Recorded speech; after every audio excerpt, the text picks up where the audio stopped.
আদম ও হবার পাপ এর পর পৃথিবীতে অনেক পাপ আর খারাপ কাজ এর পরিমাণ বেড়ে গিয়েছিল। ঈশ্বর নিজের প্রতি অনুশোচনা করলেন এবং পরিকল্পনা করলেন যে পৃথিবীতে জলপ্লাবন করবেন। আদম এর বংশধর লোমকের ছেলে নোহকে একদিন হঠাৎ ঈশ্বর বললেন, নোহ, তুমি একটি বড় কাঠের জাহাজ বানাও।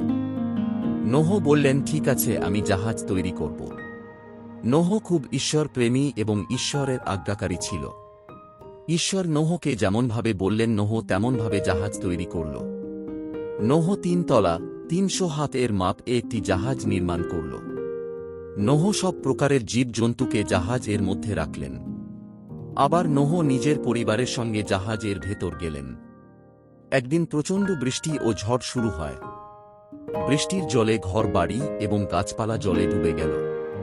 জল বাড়তে থাকল, খুব তাড়াতাড়ি সেইখানে লোক সবাই জলে তলায় তলিয়ে গেল। কিন্তু নোহ তার পরিবার সুরক্ষিত ছিল। নোহ ঈশ্বরের আজ্ঞাকারী ছিল, তাই তাকে ঈশ্বর রক্ষা করল। নোহ ঈশ্বরকে এইসবের জন্য ধন্যবাদ দিলেন এবং নোহ ঈশ্বরের আরাধনা করল। একদিন পুরো পৃথিবী জলে ভরে গেল, কিন্তু নোহ ও তার পরিবার সুরক্ষিত ছিল। তারা অনেক দিন ধরে জাহাজে ছিল। একদিন নোহ জাহাজের জানালা দিয়ে দেখল বাইরে বৃষ্টি থেমে গেছে। ঈশ্বর সব জল শুকিয়ে দিলেন।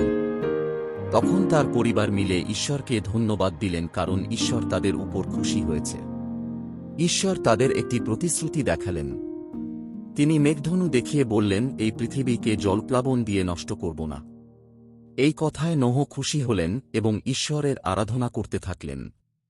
নোহ ও তার পরিবার সুখে শান্তিতে বসবাস করতে শুরু করলেন।